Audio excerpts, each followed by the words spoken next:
దానియేలు గ్రంథం 6వ అధ్యాయం మొదటి నుండి చదువుదాం. హల్లెలూయా. గట్టిగా చెప్పండి ఒకసారి, ఇంకా గట్టిగా. దానియేలు గ్రంథము 6వ అధ్యాయంలో మనం ఉన్నాం. ఈ దానియేలు అనేటువంటి వ్యక్తి యూదుడు. ఇతను చాలా భక్తి నియమాలు కలిగినటువంటి వాడు. అయితే ఈ దానియేలు బబులోను దేశానికి చెరపట్టబడి వచ్చాడు. అంటే ఈ బబులోను రాజైన నెబుకద్నెజరు ఆ దేశం మీద దండెత్తి ఆ దేశాన్ని ఓడించి, ఆ దేశంలో ఉన్న రాజులను ఓడించి, అక్కడ ఉన్నటువంటి జ్ఞానులను బలార్జులను అనేక మందిని పట్టుకొని తనకు బానిసలుగా తెచ్చుకున్నటువంటి రోజులవి. హల్లెలూయా.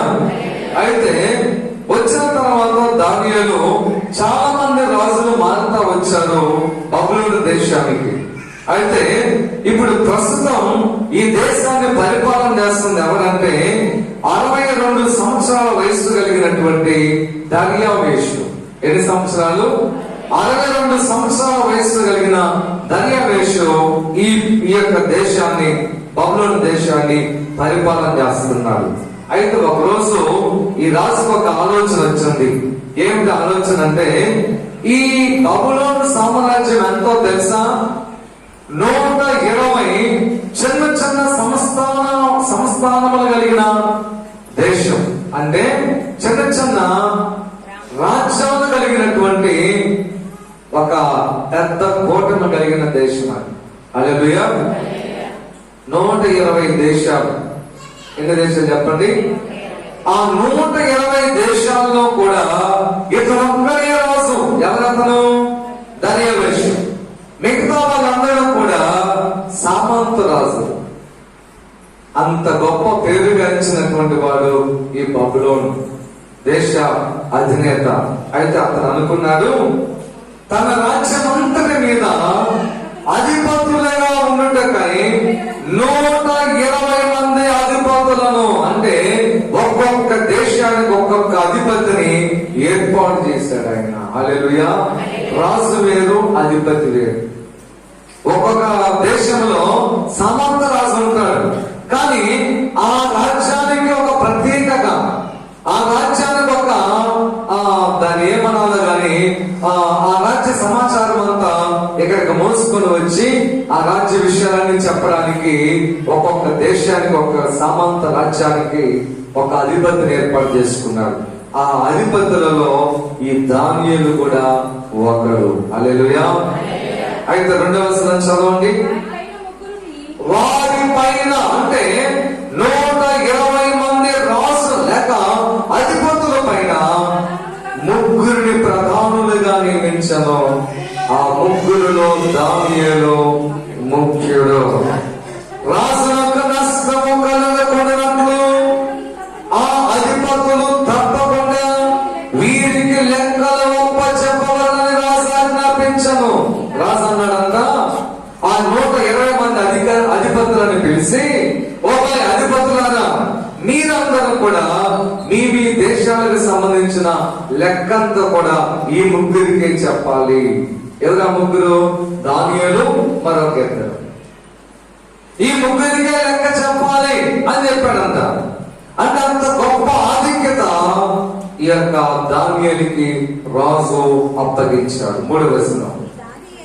ఈ దానియేలు అతి శ్రేష్టమైన బుద్ధి గలవాడై ప్రధానులలోను అధిపతులలోను ప్రఖ్యాతి నొంది ఉండను గనుక రాజ్యమంతటి మీద అతన్ని నియమింపవాలని మరొక వ్యక్తి మరలా ఎక్కాడు. ఒక ఊర్లో వార్డు మెంబర్ అంటే మనకి చాలా గొప్పగా అనిపించేది మనకి. అవునా కదా? మన యొక్క పట్ట తగ్గాలు ఉన్న వార్డు మెంబర్ అంటే. అలాంటిది ఒక దేశానికి రాజు అంటే సామాన్యమా? ఆ దేశంలో ఉన్నటువంటి సమస్తమైన అతనే అధికారి. అయితే అలాంటి వారు 120 మంది ఉంటే ఆ 120 మంది మంది మీద కూడా ఈ దానియేలు ఒక అధికారి. హల్లెలూయా. అంటే ఇంచుమించుగా దర్యావేషు కుడైతే దానియేలు లెఫ్ట్ అంటే ఇంచుమించుగా దర్యావేషంతో ఆధిక్యత కలిగిన వాడు ఈ దానియేలు. మరలా రాజైన దర్యావేషుకు ఒక ఆలోచన వచ్చిందంట, ఈ దానియేలు సుబుద్ధి కలిగిన వాడు, శ్రేష్టమైన బుద్ధి కలిగిన వాడు, మంచివాడు కనుక, ఇతనికి మంచి పేరు ఉన్నది కనుక ఇతన్ని నా రాజ్యం అంతటి మీద నియమిద్దాం అంటే 127 దేశాల అన్నింటి మీద కూడా ఇతన్ని అధికారిగా చేద్దాం అనుకున్నాడంట. హల్లెలూయా. బాగా గమనించండి, ఒక వ్యక్తి అంచెలంచెలుగా అభివృద్ధి జరగడం అనేది ప్రభు ఒక్కొక్కసారి ఒక్కొక్కరికి ఇచ్చే ఒక కృప. దానిని మనం అందిపుచ్చుకోవడం, దానిని మనం కాపాడుకోవడం కనుక చేస్తే మన అధికారాన్ని ఎవరు కూడా తీసివేయలేరు. హల్లెలూయా. మన యొక్క ఆశీర్వాదాన్ని ఎవరు కూడా తీసివేయలేరు. ప్రియనేస్తమా, అయితే ఈ దానియేలు ఆ రీతిగా అభివృద్ధి చెందడం మిగతా 120 మంది ఉన్నారే వారికి నచ్చల. చూద్దాం ఏం జరిగిందా. అందుక ప్రధానులను, అధిపతులను, రాజ్యపాలన విషయంలో దానియేలు మీద ఏదైనా ఒక నింద మోపవలనని ఉండి తగిన కారణము కనిపెట్టుచుండిరి. చూసారా, ఒక్క సంగతి మీరందరూ గుర్తించాల. ఏమిటంటే నీవు ఎంత స్థాయికి ఎదిగినా, ఏ స్థాయికి ఎదిగినా నీ మీద నింద మోపే వాళ్ళు నీ అంత ఉంటానే ఉంటారు. హల్లెలూయా. ఎప్పుడు ఉంటారు. ఎప్పుడు కూడా సాఫీగా సాగిపోతుంది నా యాత్రను అనుకోబాక. నీ యాత్రలో నువ్వు పోతూనే నీ ప్రక్కన నీ మీద పడే బాణాలను కూడా నువ్వు గమనించగలిగినటువంటి సామర్థ్యం నీకు అవసరం. దేవుడు వాక్యమును చదివేటప్పుడు ఆ సామర్థ్యాన్ని ప్రభు నీకు ఇస్తాడు. చూడండి, ఇక్కడ రాజు తర్వాత రాజు అంతటా వాడైనప్పటికీ 127 దేశాల మీద ఒకే ఒక్క శ్రేష్టమైన అధికారిగా దేవుడు దానియేలును పైకి లేపినప్పటికీ కూడా దానియేలు ఒక శత్రువులు తయారైపోయారు. ఏమిటా శత్రువులు అంటే దానియేలు మీద ఏదైనా ఒక నింద వేసి ఆ నింద ద్వారా ఆ అధికారం నుంచి క్రిందకి దించాలి. అన్ని రంగాల్లో ఉంటారు, అన్ని స్థాయిల్లో ఉంటారు, ఎక్కడికి పోయినా ఉంటారు. కానీ ఎక్కడికి పోయినా ఏ స్థాయిలో ఉన్నా నీకు ఉన్నప్పటికీ కూడా శత్రువులు దేవుని కృపను మాత్రం దూరం చేసుకోకుండా కాపాడుకో. హల్లెలూయా. స్తోత్రం చెప్పండి గట్టిగా. వాళ్ళు చూసావా, పరిపాలన పక్కన పెట్టారు, వాళ్ళ యొక్క జీవన విధానం పక్కన పెట్టారు, వాళ్ళ యొక్క కర్తవ్యాలు పక్కన పెట్టారు, వాళ్ళ జాబులు పక్కన పెట్టారు. వాళ్ళ ఉద్దేశం ఏం చేస్తున్నారంటే అందుక ప్రధానులను, అధిపతులను, రాజ్యపాలన విషయంలో దానియేలు మీద ఏదైనా ఒక నింద మోపవలనని ఉండి తగిన హేతువు కనిపెట్టుచుండే. అంటే తగిన హేతువు, కారణం కొరకు వాళ్ళు కనిపెడుతున్నారంటే చూసారా ఎంత సహనం వాళ్ళకు ఉందో. నిన్ను పడగొట్టాలని, ఈ కుటుంబాన్ని చిన్నబిన్నం చేయాలని, మీ భార్య భర్తల మధ్య చిచ్చు పెట్టాలని చూసావా, కనిపెట్టి ఎలాంటి దెబ్బేస్తున్నారేమో. జీవితంలో మరెన్నడూ కూడా దానియేలు అనేవాడు భూమి మీద కనబడకూడదు. కేవలం రాజుగా ఉండడం కాదు, అధికారిగా ఉండడం కాదు, జీవితంలో వాడు కనపడకూడదు. ఎవడాడు? దానియేలు అనేవాడు. హల్లెలూయా. స్తోత్రం చెప్పండి గట్టిగా. కనుక ప్రియనేస్తమా, వీళ్ళు ఏం చేస్తారంటే ఒక నేరం మోపవాలని చూస్తున్నారు. కానీ దానియేలు నమ్మకస్తుడై ఏ నేరము గాని ఏ తప్పైన చేయవాడుగా కాదు కనుక దానియేలులో ఏ తప్పు కూడా, లోపము కూడా కనుగొనలేకపోయేది.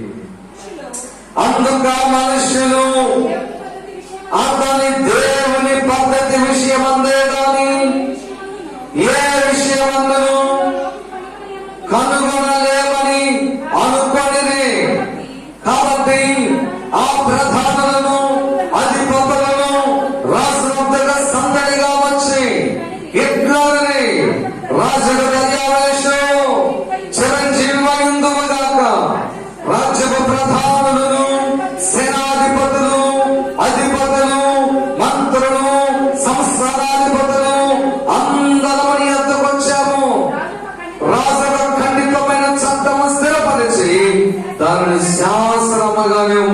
కనుగొనించాలి అని అడిగాడు.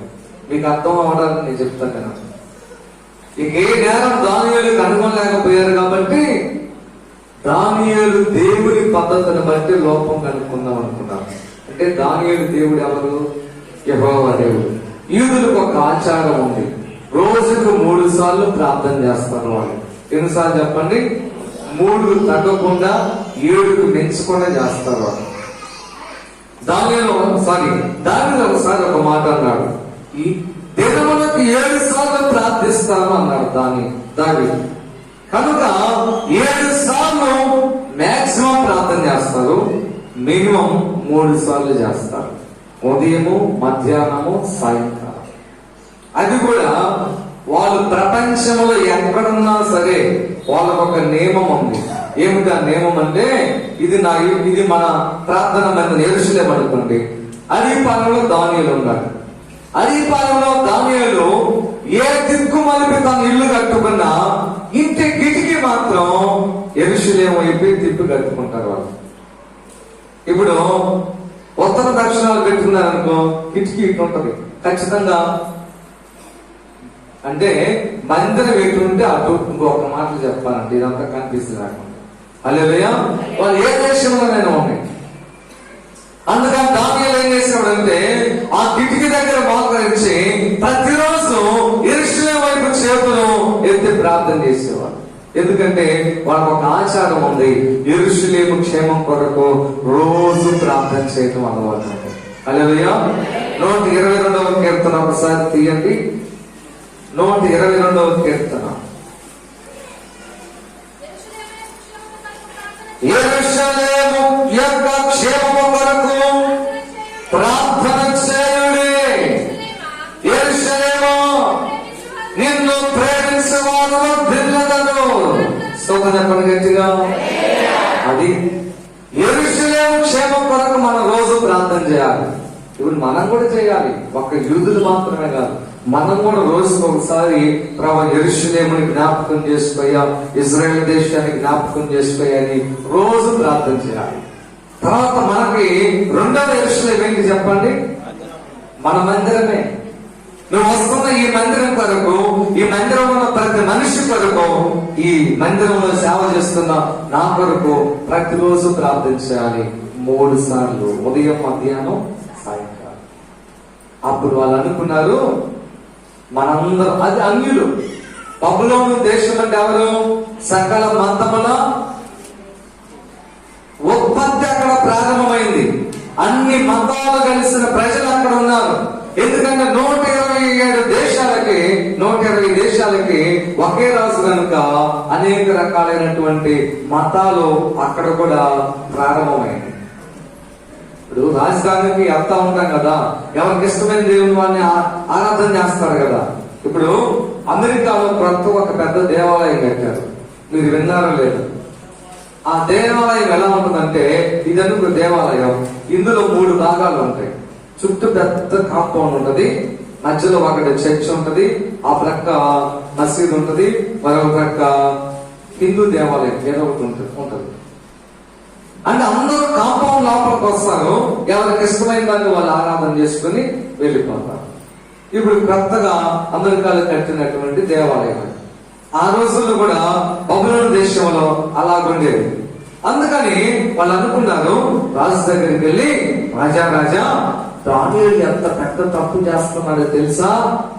వాళ్ళ దేవుడిని ఆరాధన చేస్తున్నాడు, మీరు చెప్పిన ఆజ్ఞ ఏంటి, అతను చేసేదేంటని ఆ రీతిగా నేను దానియేలు మీద తప్పు మోపొచ్చు అని వాళ్ళందరూ ఒక మాట అన్నారు.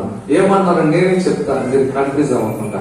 వాళ్ళందరూ కలిసి దుమ్మిగా గుంపు కూడి సందడిగా వచ్చి, రాజా దర్యావేశరాజు చిరంజీవి అగుడుగాక అని పొగిడి అందరూ సాష్టాంగ నమస్కారం పెట్టారు. ఏందబ్బాయిలు వచ్చారు అన్నాడు ఆయన. ఏం లేదు, మా అందరి మనసులో ఒక ఆలోచన వచ్చింది, అది నువ్వు స్థిరపరచాలన్నాడు. ఏంటి ఆలోచన అంటే, ఎంత పెద్ద సామ్రాజ్యం ఉంది, 127 దేశాలకి నీవే అధికారి, ఇక మాకు వేరే దేవుడు ఎవరు ఉండడానికి లేదు, నీవే దేవుడము. ఈ 127 దేశాలు విషయాల్లో ప్రతి మనిషి నీకే ఆరాధన చేయాలి, నీకే బ్రతకాలి.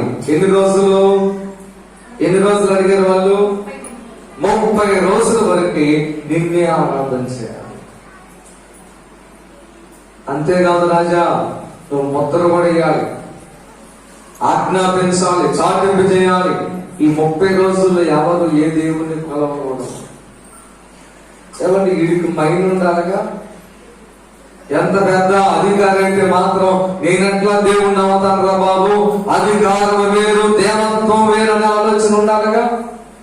దేవుడంటే సృష్టికర్త కదా, దేవుడంటే ప్రాణం పోసేవాడు కదా, దేవుడంటే పరలోకాన్ని సృష్టించిన వాడు కదా, దేవుడంటే మనుషుల కొరకు ప్రాణం పెట్టేవాడు కదా. హల్లెలూయా. కనుక నేను ఎలాగ దేవుడు అవుతాను రా, ఏంటి మీరందరూ మాట్లాడే మాటలు అంటే బాగుండేది.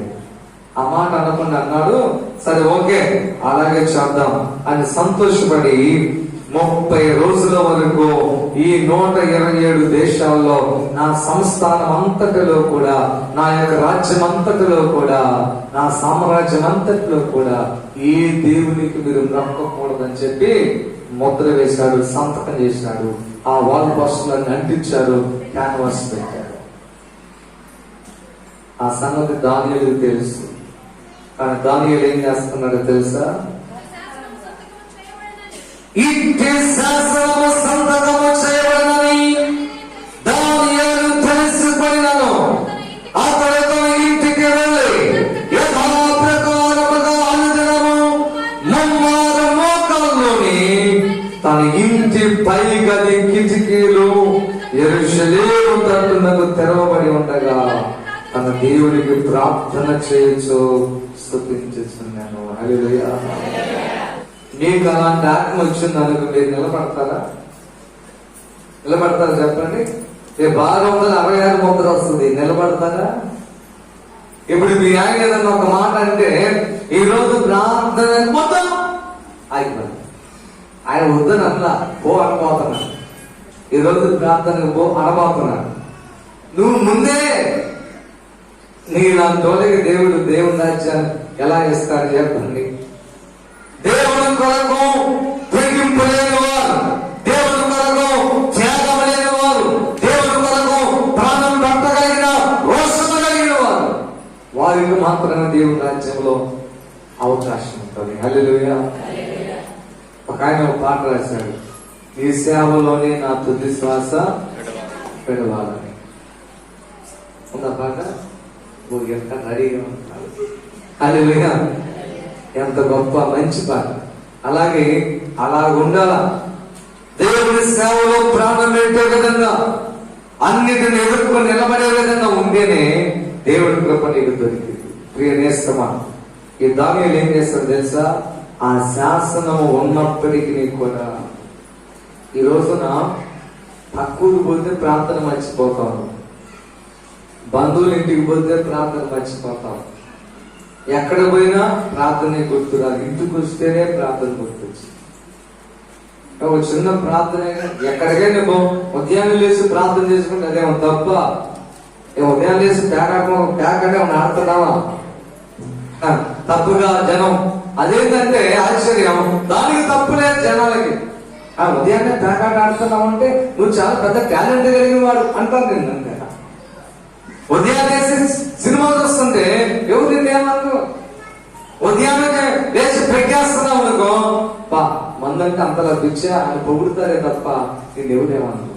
ఉదయం లేచి ప్రార్థన చేసుకుంటే అది పెద్ద తప్పు. ఒక అమ్మాయి అంటుంది నాతో, వాళ్ళ అత్త అంటే తగాద పెట్టుకుంటుందంట. ఉదయాన్నే లేచి బైబిల్ ఎందుకో చీపురు పెట్టుకోక అంట. అందుకే కొంతమందికి నీతిమంతుల విలువ తెలియదు. కొంతమంది ఎలాంటి కోడలు దొరకాలంటే రంప రాకాల్సిన దొరకాలి. ఎట్ట పడితే అంటే తిరిగి, ఎట్ట పడితే అంట మాట్లాడి, అవసరమైతే అత్తను కూడా ఈడ్చిపెట్టేటువంటి వాళ్ళు దొరికితే మా కోడలు బలి మంచిదంట, లేకపోతే తన్నులు పడతాయి కదా. అలాగే నీతిమంతులు దొరికితే, ప్రార్థనా పనులు దొరికితే ఆ విలువ తెలియక అంటదంట అది దరిద్రం. నువ్వు పొద్దున్న లేచి చీపురు పెడితేనే మంచిదంట. అందుకే ఏది మేలు ఏది కీడో వివేచించలేని గుడ్డోలు మనిషి. ఉదయాన్నే లేచి ప్రార్థన అలవాటు లేదు. దానియేలు ఒక శాసనం వచ్చిన అవసరమైతే మెడగా కట్ చేస్తారు, అవసరమైతే ఉరి తీస్తారు, అవసరమైతే ఏ హాని చేయగలరు. అయినప్పటికీ నేను చనిపోయినా పర్వాలేదు కానీ నా ప్రభువుని స్తుతించకుండా ప్రార్థించకుండా నేను ఉండదని చెప్పి రోజుకి యథాప్రకారముగా అనుదినము ముమ్మారు మోకాల్లోని.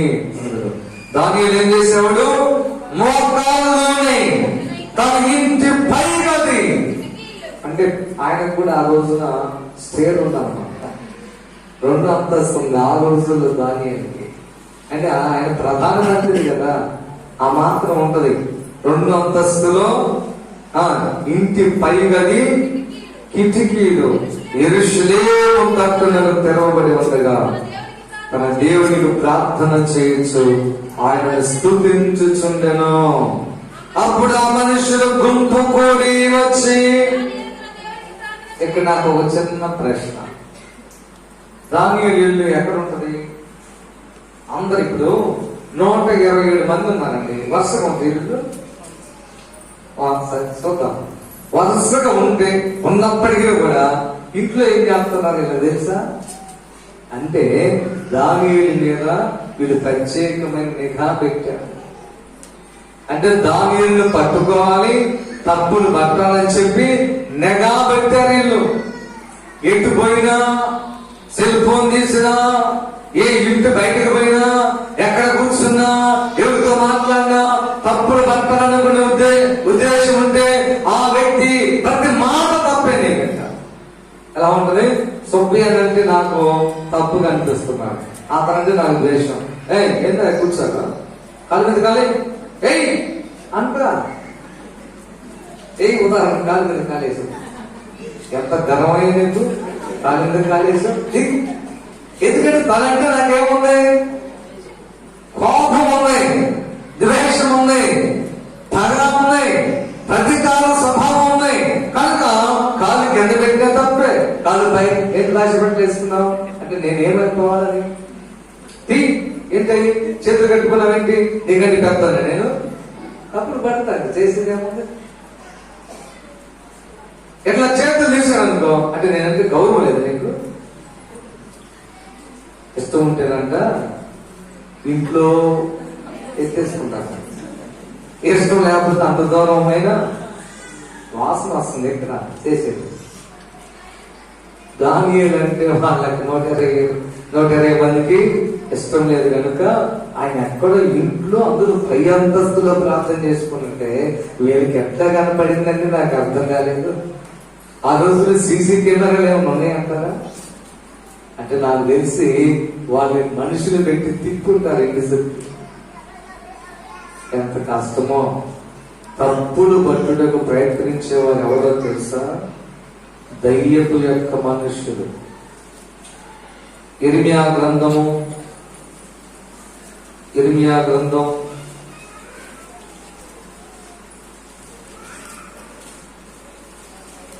9వ అధ్యాయము 4వ వచనం చదువు. అందరూ తీయండి. నీలో ప్రతివాడును తన పొరుగువాని విషయమై జాగ్రత్తగా ఉండవలెను. ఏ సహోదరుడైనను నమ్మకుడి. నిజముగా ప్రతి సహోదరుడు తంత్రగొట్టై తన సహోదరుని కొంపవంశము ప్రతి పొరుగువాడు కొండవలు చెప్పుటకై తిరుగులాడుచున్నాడు. సత్యము పలుకక ప్రతి వాడును తన పొరుగు వారిని వంచించును. అబద్ధములాడుట తమ నాలుకలకు అభ్యాసము చేసి ఉన్నారు. ఎదుటి వారి తప్పులు పట్టవలనని ప్రయాసపడదు. ఎందుకంటే ప్రయాస, ఆ ప్రయాసం ఆనుకుని డబ్బులు సంపాదించుకుంటే ఒక 1000 రూపాయలు వచ్చే రోజుకి ఎంత ప్రయాసం. నమ్మి ఏదైనా ఒక మాట చెప్తామన్నా కష్టం అయిపోయింది. నమ్మి ఒక వ్యక్తిని పిలిచి, ఒక అబ్బాయినో అమ్మాయినో ఒక తల్లినో తండ్రిని పిలిచి ఒక అమ్మా ఈ మాట జాగ్రత్త తర్వాత నీ కోసం చెప్తున్నా, ఇది నీ మేలు కోసం అంటే దాన్ని అవతల పోయి అక్కడ ఎవరు తనబాక, కాబట్టి నా తండ్రి దగ్గర పాస్టర్ గారు ఎవరు తనబాక ఆమె పలానా పాస్టర్ గారు చెప్పిందంట, నువ్వు ఎవరు తనబాక నేను చెప్పాను. అట్లా అందరూ అనుకుంటారు, ఊరు మొత్తం తెలిసిపోయింది.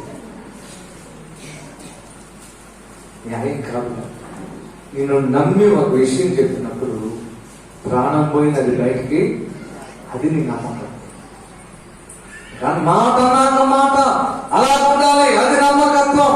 కానీ వీళ్ళంతా ఎదుటి వారి యొక్క తప్పులు పట్టాలని ప్రయాసపడుతున్నారంట. పాపం దానియేలు గారి ఎక్కడో పైన ఉంది, పైన ఉంది. ఆ పైన ఉన్న దానియేలు ఒకే కిటికీ తీశాడంట. బహుశా ఆ కిటికీ ఎదురు వాళ్ళు ఉన్నారే, ఆ కిటికీ పక్కన నేలబడుతున్నారు కదా. ఏమో మనం చెప్పలేం, ఎంత పని చేయగలరు వాళ్ళు. ఎందుకంటే వాళ్ళు తప్పులు పడతారు అనుకున్నారు కాబట్టి ఎంతకైనా తెగిస్తారు వాళ్ళు. మొత్తానికి తప్పులు పట్టారు. గబగబా రాజు దగ్గరికి వెళ్ళారు. రాజా అన్నారు. అబ్బా ఏంటా తుల్లిపల్లేసాడు ఆయన. తుల్లిపల్లేసి ఏమైంది, బంగారం దొరికిందా, అంతకంటే విలువైంది, వచనం దొరికిందా, దానికంటే శ్రేష్టమైంది, ఇంకెందురా ఒక చెత్త మాట అంత శ్రేష్టమైంది అంటారు. నా నిద్ర అంతా డిస్టర్బ్ చేసేవి కదా అన్నాడు రాజు. ఏం రాజా, ఒక పూట నిద్రపోతే ఏమైంది, మా కడుపులో ఉన్న బాధంతా ఈరోజు తీరబోతుంది, మా కడుపులో ఉన్న వ్యధ సమంతా ఈరోజు తీరబోతుంది. ఏంటంటే ఆ దానియేలు ఎంత పని చేశాడో తెలుసా? ఏదో ఎంతమందిని చంపాడా? చంపలా. ఎప్పుడన్నా రాజ్యంలో డబ్బులు తీసేసాడా? తీయలేదు. అది ఏం చేశాడు? రాణిలతో ఏమన్నా తప్పుగా ప్రవర్తించాడా? అది అట్లాంటి కదా దానియేలు. మరి ఏం చేశాడు? ప్రార్థన చేశాడు. ప్రార్థన ఏనంట, ప్రార్థన చేశాడంట. ఎంత గొప్ప భయంకరమైన వ్యక్తులు వచ్చాడు. రాజుగారు ఎన్ని సైలెంట్ ఉన్నాడు. వీళ్ళు వచ్చి, రాజా ఏంటి మర్చిపోయావా? నీ ముద్రను మర్చిపోయావా? నీ శాస్త్రాన్ని మర్చిపోయావా? నువ్వు మాట మీద నిలబడేవాడు కాదా? నువ్వు ఆ రోజున ఏమన్నావు? 10 రోజుల క్రితం నా రాజ్యంలో 30 రోజుల వరకు నీకు తప్ప ఏ దేవుడికి మొక్కకూడదని మేము నిన్ను అభ్యర్థించలేదా? దానికి నువ్వేమన్నావు? ఓకే అని చెప్పలేదా? అవును, నా రాజ్యంలో నాకే ప్రార్థన చేయాలి, నాకే మొక్కాలి, నేనే దేవుడు అని చెప్పావు కదా. మరి ఇప్పుడు ఎందుకు ఇలాగ జరిగింది? ఏం జరిగిందంటే దానియేలు రోజుకు 3 సార్లు ప్రార్థన చేస్తున్నారు. అప్పుడు రాజు ఒక మాట అని ఉంటాడు కానీ ఇక్కడ రాయలా. ఆయన ఇంట్లో గదులు ప్రార్థన చేయడం మీరు ఎట్ట గమనించాడురా అని ఉంటాడు దానియేలు. దానియేలుకి చెప్పేవాళ్ళు చెప్పుంటారు, మా ప్రయాస అంత గట్టిగా ఉంది రాజా, ఎంత పెద్ద ప్రయాస పొలంలో పడి ఉంటే ఎంత ఆదాయం వచ్చేదిరా అని ఉంటాడు రాజు. ఎంతగానో ప్రయాసపడితే ఈ రోజు నీ పిల్లలు అడుగుకునే పరిస్థితి ఎందుకురా? మీ పిల్లలకు ఉద్యోగాలు ఎందుకు రావట్లేదురా? మీ పిల్లలు ఎందుకు బాధపడట్లేదు? వాళ్ళకి ఏదైనా మార్గం చూపించవచ్చు కదా అని ఉంటాడు రాజు. కానీ వాళ్ళన్నారు, ఇదంతా కాదు రాజా, ముఖ్యంగా దానియేలు విషయంలో చర్య తీసుకుంటావా లేదా? అప్పుడు రాజుకి బాధ అడిగిన కూడా రాజు ఏం చేశాడు తెలుసా? చదవండి. అందుకు వారు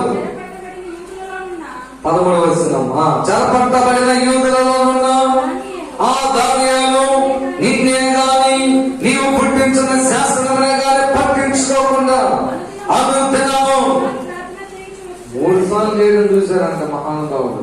3 సార్లు ప్రార్థన చేయించబడుతున్నాడు అనేది.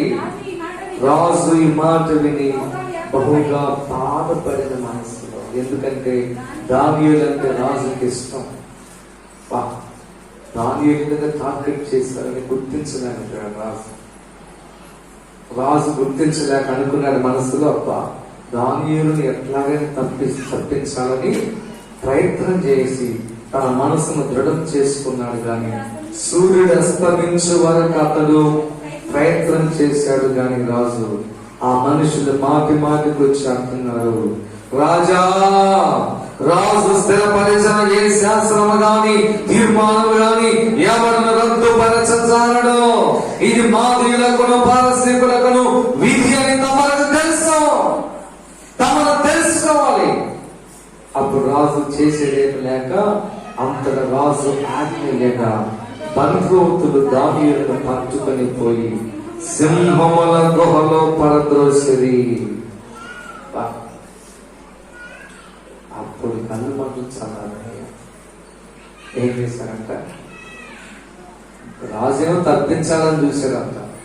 వీళ్ళేమో చెమటలు పడతానే ఒకవేళ రాజు తప్పిస్తాడేమో, అందులో దానియేలంటే రాజుకి ఇష్టమని.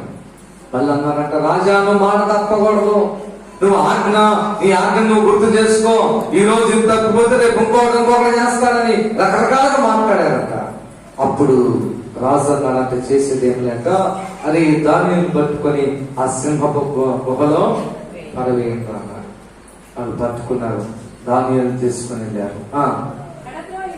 పడద్రోయగా రాజు దానియేలును చూసి అంటున్నాడు, నీవు అనుదినము తప్పక సేవించుచున్నావు, నీ దేవుడే నిన్ను రక్షించునని దానియేలుతో చెప్పెను. ఓ దానియేలు, నిన్ను తప్పించడానికి పగలంత ప్రయాసపడ్డానయ్యా, సాయంకాలం అయ్యేదాకా, కానీ వీళ్ళు కుట్రను నేను తెలుసుకోలేకపోయాను. చేసేదేం లేదు, నేను బలవంతంగా నాకు ఇష్టం లేకపోయినా నేను గుహలో వేస్తున్నాను. కానీ ఒకరి నమ్మకం నాకుంది, అనుదినము నువ్వు సేవించుచున్న నీ దేవుడు నిన్ను తప్పక రక్షిస్తాడు. ఎంత నమ్మకమో చూసారా? నీ నమ్మకం రాజులు సహితం గుర్తించగలగాలి.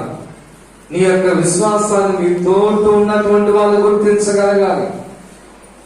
నువ్వు ఎక్కడ కొడితే ఆ పాట పాడేవనుకో, నలుగురితో పోయి పోయిన తర్వాత నలుగురితో నారాయణ అని చెప్పి వాళ్ళు సినిమా చెప్తే అవును ఆ సినిమా భలే ఉందంటే నీ విశ్వాసం అక్కడ తేలిపోయింది. పేకాటాల దగ్గర పోయి ఆ రోజుల్లో నేను ఎంత పెద్ద పేకాటాడేవాడిని తెలుసా, ఆ మొక్కే నీ మొక్కే అన్నావు అనుకో, నీ విశ్వాసం ఎగిరిపోయింది. ఎక్కడికి పోయినా నీ విశ్వాసాన్ని ప్రజలు గుర్తించే విధంగా నువ్వు ప్రయాసపడాలా. హల్లెలూయా. నీ విశ్వాసాన్ని కనపరచాలి. దానియేలు యొక్క విశ్వాసము రాజు గుర్తించాడు. రాజు అంటున్నాడు, అనుదినము నీవు సేవించుచున్న నీ దేవుడే నిన్ను రక్షిస్తాడు. దానియేలు వారు ఒక రాయి తీసుకుని చూసే వాళ్ళ భయం, ఆ గుహలో వేసాంలే, ఆ సింహాలు రాజు దానియేలు తినేస్తాయిలే అని సంతోషపడకుండా ఒక తప్పించుకున్నా వస్తాడేమో అని చెప్పి లైఫ్ లో దానియేలు అనే పేరు మనం వినబడుతున్న బాధ అని చెప్పి అక్క ఏం చేశారు, లైఫ్ లో దానియేలు పేరు మనం వినకూడదు, వీడు మనకు అట్టే ఉండకూడదు. కారణం ఏంటి, వాళ్ళ లెక్కలన్నీ దానియేలు పోయి రాజుకు చెప్తున్నాడు. దొంగ లెక్క రాజు గారికి చెప్తున్నాడు, అయ్యా 100 ఎకరాలు మేము రావాల్సిన ఆదాయం 50 ఎకరాలే నువ్వు చూపిస్తున్నారయ్యా, 1000 బస్తాలు వస్తే నీవు 900 బస్తాలు చెప్తున్నారా లెక్క. కక్ష కట్టారు దానియేలు మీద. ఇప్పుడు సింహపు బోర్లు వేసేసరికి సంబరమపడి సంతోషపడి స్వీట్లు పంచుకొని ఏం చేశారు, బయటకు రాకుండా ఒక రాయి పొర్లించారంట. హల్లెలూయా. ఆపగలదన్నది దేవుని శక్తి. ఏం జరిగిందో చదవండి. మరియు దానియేలును గురించి రాజు యొక్క తీర్మానం మారునేమోనని రాజముద్రను అధికారుల ముద్రను వేసి ఆ రాయిని ముద్రించుది. అంతట రాజు తన నగరుకు వెళ్లి ఆ రాత్రి అంతా ఉపవాసం ఉండి నాట్య వాయిద్యములను జరగనీయలేదు. అతనికి నిద్ర పట్టలేదు. అంటే ఆ రోజుల్లో టీవీలు లేవు కదా, సినిమాలో ఏదో ఒక ప్రోగ్రామ్ చూడటానికి రాజులు ఏం చేసేవారంటే టైం పాస్ కోసం రాత్రులు ఆయనకి నిద్ర వచ్చేదాకా డాన్సులు గాని అట్లా ఏదైనా ప్రోగ్రామ్ లో చేయించుకుంటా చూసేవాళ్ళు. అయితే రాజు రాత్రి ఉపవాసం ఉన్నాడంట, అన్నం కూడా తినలేదంట, ఆ నాట్య వాయిద్యాలన్నీ ఆర్పించేశాడంట. తెల్లవారుజామున రాజు వేగరమే లేచి సింహముల గుహ దగ్గరికి వచ్చాడంట. దానియేలు అంటే ఇష్టం కదా, దానియేలు నమ్మకస్తుడు కదా, అన్ని కరెక్ట్ గా ఉన్నాయి కాబట్టి దానియేలు అంటే ఇతనికి ప్రేమ. అమ్మో దానియేలు ఏమైనా చనిపోయాడేమో అని ఆత్రంగా ఏం చేశాడు, సింహముల గుహ దగ్గరికి వచ్చాడు. అతడు గుహ దగ్గరకు రాగానే దుఃఖ స్వరముతో ఏడుస్తూ రాజు అంటున్నాడు, ఓ దానియేలు, జీవము కలిగిన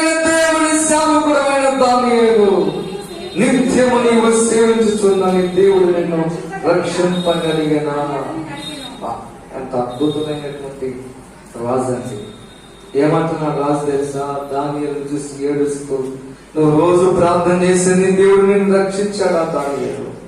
అప్పుడు దానియేలు అంటున్నాడు, అందుకు దానియేలు రాజు చిరకాలము జీవించుగాక. హల్లెలూయా. అంటే రాజు చిరకాలం జీవించుగాక అంటే బ్రతికే ఉన్నాడు, బ్రతికుండి మాట్లాడుతున్నాడు. నేను చచ్చిపోలేదు రాజు. ఎందుకో తెలుసా? నేను నా దేవుని దృష్టికి నిర్దోషినిగా కనబడుతుంది కనుక ఆయన తన దూతను పంపించి సింహములు నాకు ఏ హాని చేయకుండా వాటి నోళ్ళు ముయించను. రాజా, నీ దృష్టికి నేను నేరం చేసిన వాడు కాదు కదా. ఎంత బాధ. ముందేమో కాల్సిన రాజా చిరంజీవి అవుగాక, నేను బ్రతికే ఉన్నాను అన్నాడు. తర్వాత అన్నాడు, నేను సేవించుచున్న నా దేవుడు నన్ను రక్షించాడు. ఎందుకంటే నేను ఆయన దృష్టికి ఎలా ఉన్నాను? ప్రియనేస్తమా, మనుషులు నీ గురించి ఏమనుకుంటున్నారు అనేది నువ్వు పట్టించుకోవాలి. నువ్వు ఎంత మంచివాడమైనా, ఎంత మంచిదానమైనా నీవు అందరికి మంచిగా కనిపించవు. అది దృష్టిలో పెట్టుకో. ఆఖరికి నీ భార్యకైనా, నీ భర్తకైనా, నీ తల్లిదండ్రులకైనా నీలో లోపాలు కనపడతాయి. కానీ దేవుని దృష్టిలో నువ్వు ఎలా ఉన్నావు అనేది నువ్వు ఎప్పుడు పరీక్షించుకో. దానియేలు అంటున్నాడు, నేను నా దేవుని దృష్టికి నిర్దోషిగా కనబడ్డాను కనుక సింహాల నోరులను మూసివేసాను. హల్లెలూయా. సింహపు నోరులను మూసివేసాడంటే సింహాలలో నీ యొక్క గుహలో పల్లెటూరిది ఎవరో తెలుసా? నన్ను అనుదినము సేవించుచున్న నా సేవకుడైన దానియేలు. నువ్వు అనుకుంటావు నీ ప్రార్థన దేవుడు వినట్లేదని, నువ్వు అనుకుంటావు నా నిర్దోషత్వం ఎవరు చూడట్లేదని, నువ్వు అనుకుంటావు నేను ఎంత యథార్థంగా మాట్లాడినా నేను ఎందుకు అవమానాల పాలైపోతున్నానని. చాలా మంది అంటారు, అన్నయ్య నేను చాలా నిక్కచ్చిగా ఉంటాను అన్నయ్య, అయినా నా భర్త నన్ను నమ్మట్లేదు. ఇది లోకం మంచిది కాదు కాబట్టి నేను నమ్మడు సోదరి. ఈ రోజుల్లో మనుషులు ఎవరు నమ్ముతారంటే విచ్చలవిడిగా తిరిగి ఎవరు నమ్ముతారు? ఎవరు నమ్ముతారంటే లోకములో అబద్ధీకులను నమ్ముతారు, అప్రమాణికులను నమ్ముతారు, నమ్మక ద్రోహం చేసేవారు నమ్ముతారు. వాళ్ళే కావాలని కోరుకుంటున్నారు. నిన్ను నిలువెల్ల ముంచినా సరే మళ్ళా వాళ్ళే కావాలి.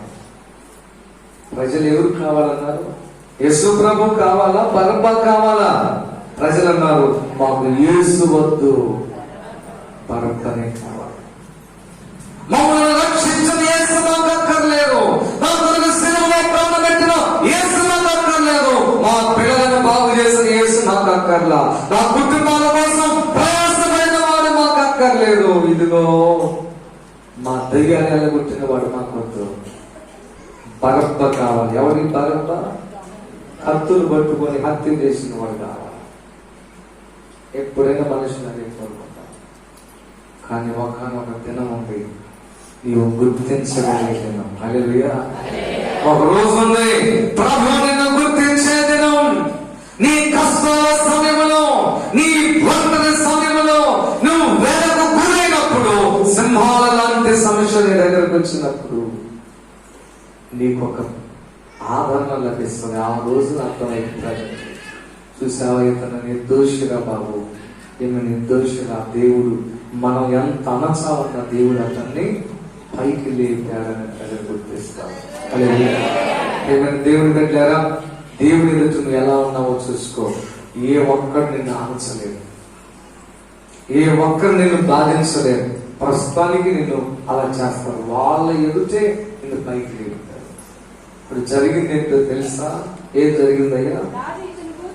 రాజు ఇంద్రుని గురించి సంతోషభరితుడై, నా కుమారుడితో సమానమైన దానియేలు చనిపోలేదు, నాకు అంతే చాలని చెప్పి దానియేలును గుహలో నుంచి పైకి తీయడం ఆజ్ఞయ్యగా బంట్రోతులు దానియేలును బయటకు తీసింది. అతను దేవుని ఎందుకు భక్తి గలవాడైనందున అతనికి ఏ హానియు కలుగలేదు. రాజు ఆజ్ఞయ్యగా దానియేలు మీద నింద మోపిన ఆ మనుషులను వారు తోడుకొని వచ్చి సింహముల గుహలో పడద్రోసిరి. ఏమైందండి? దానియేలు బయటికి తీసిన తర్వాత రాజు అన్నాడు, అరే దానియేలు మీద నింద మోపినారే, దానియేలు చెప్పాడో చెప్పారే, దానియేలు సావుకు కారణమయ్యారే, వాళ్ళందరూ పట్టుకుంటురా. అయ్యా వాళ్ళ వరకే పట్టుకోమంటారా? నో, వాళ్ళ భార్యను పట్టుకొని వాళ్ళ పిల్లలను పట్టుకొని అందరం తీసుకొచ్చి గుహలో వేయండి. ఏ గుహ? సింహముల గుహలో వేయండి. ఏం జరిగిందో చదవండి. రాజు ఆజ్ఞగా దానియేలు మీద నింద మోపిన మనుషులను వారు తోడుకొని వచ్చి సింహముల గుహలో పడద్రోసిరి. వారిని వారి కుమారులను వారి భార్యలను పడద్రోసిరి. వారి గుహ అడుగులకు రాకముందే. చూసారా? బావి లాంటిది అనుకోండి గుహ, బావి లాంటి లేకపోతే పొడుగ్గా ఉంటుంది అనుకో గుహ. ఎక్కడో ఆ చెవలో ఉన్నాయి సింహాలు. ఇక్కడ వేశారు, ఇక్కడికి వేసి ఆ దరికి సింహాల దగ్గరికి వెళ్ళి పోకముందే అవి పరిగెత్తుకుంటూ వచ్చినాయి. అంత సింహాలన్నీ ముందేం చేసింది? కుక్కలాగా పిల్లిలాగా తోకలు ముడుచుకొని నోరు ముడుచుకొని నమస్కారం చేస్తా ఓ ప్రక్కన కూర్చున్నాయి. కారణం ఏంటంటే అందులో వేయబడినది అనుదినము దేవుని సేవిస్తున్న దానియేలు. హల్లెలూయా. రోజు ప్రార్థన చెయ్యి. నువ్వంటే సింహాలు భయపడతాయి, సింహము లాంటి మనుషులు భయపడతారు. నువ్వు ప్రార్థన చేయటం మానుకుంటే సాతాను నీ మీదకి ఒంటి కాలుతో పరిగెత్తుతాడు. రోజు ప్రార్థన చెయ్యి.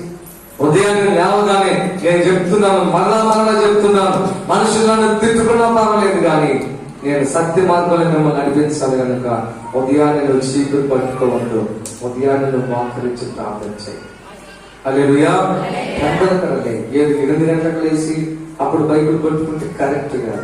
ఎందుకని ఏ అత్తకైనా, ఏ తల్లికైనా, ఏ తండ్రికైనా, ఏ టీచర్కైనా, పంతులకైనా కోపం వచ్చింది. దేరా హాస్టల్లో ఉన్నావు, 8 గంటలకు లేచావు, ఇప్పుడు ఆ బైబిల్ అంటాడు. నువ్వు ఎల్లుగలే లేచి బైబిల్ తీసుకో, 2 మాటలు ప్రార్థన చేసుకో. నిన్ను రక్షించిన దేవుణ్ణి, నిన్ను కాపాడిన దేవుణ్ణి, నీ ఆయుష్ పరిగించిన దేవుణ్ణి ప్రతినాడు స్తుతించు. ఆ తర్వాత బైబిల్ చదువుకో. ఆ తర్వాత నీ పనిలోకి వెళ్ళు. మధ్యాహ్నం మళ్ళీ ప్రార్థన చేసుకో. నీకు అవకాశం దొరికితే మోకరించు, అవకాశం లేకపోతే నీవు నడుస్తూనే ప్రార్థన చేసుకో. కారులో పోతా ప్రార్థన చేసుకో, బస్సులో పోతా ప్రార్థన చేసుకో. నువ్వు మనసులో ప్రార్థన చేసుకుంటే చెవు వచ్చి నీ కనకట్టడం ఎవరైనా కడతారా? ఏదో అన్నాడు నోరు అని చెప్పి దగ్గరకు వస్తారా? ఎవరు రాదు. నీ మనసులో చేసుకుని ప్రార్థన ప్రశాంతంగా. నేను ఆ రోజుల్లో ఏం చేసేవారంటే, ఇప్పుడంటే ఏదో చిన్నదో సాందో కాలం ఉంది అనుకున్నా కానీ అప్పుడు బస్సులో పోవనగా ఎత్తేసినా సరే చివరి సీట్లో పోతాను. ఎందుకంటే ప్రార్థన చేసుకుంటాను. అప్పుడు సెల్ ఫోన్లు లేవు, ఏదేదో చూడటానికి అనుకోవడానికి, ఫేస్బుక్, ఆ బుక్, ఈ బుక్. చివరికి పోయి కిటికీ పక్క నుండి చక్కగా టికెట్ తీసుకొని ఆ అనుకున్న గర్వించేదాకా ప్రార్థన చేసుకుంటా ఉండేది. హల్లెలూయా. ప్రార్థన చేసుకుంటా ఉండేది. ఎన్ని జయాలు చూసామని అలా చేసినప్పుడు. కనుక ప్రియమైన దేవుని వెళ్ళారా, దానియేలుని మీద కుట్ర చేసిన వారు ఆ గుహ అడుగు భాగమునకు రాకముందే సింహముల పాలైరి, సింహముల వారి ఎముకలను సహితము. ఏం చేశారంటే, ఏం చేసాయ్యా? వారి యొక్క ఎముకలు కూడా పిడి చేసి పెట్టి. జాగ్రత్త. నువ్వు ఎంతైతే నష్టపరచాలని అనుకుంటావు ఇతరులను, అంత ఎక్కువగా నీవు నీ బిడ్డలు నష్టపడతావు. మీరు గమనించండి, ఆ నష్టం తన మీదకి వచ్చింది, తన యొక్క భార్య మీదకి వచ్చింది, తన పిల్లల మీదకి వచ్చింది. ఇతర నష్టానికి నువ్వు ఎప్పుడు మార్గం సులభం చేయబాక. ఒకరి నష్టానికి నువ్వు ఎప్పుడు పాటుపడవద్దు, ప్రయాసపడవద్దు. అది మనకి ఎప్పటికీ క్షేమం కాదు. అనుదినములు సేవిస్తున్న దేవుని రక్షిస్తాడు. ఆ దేవునికి ప్రార్థించేద్దాం. కళ్ళు మూసుకోండి, ప్రార్థించేద్దాం.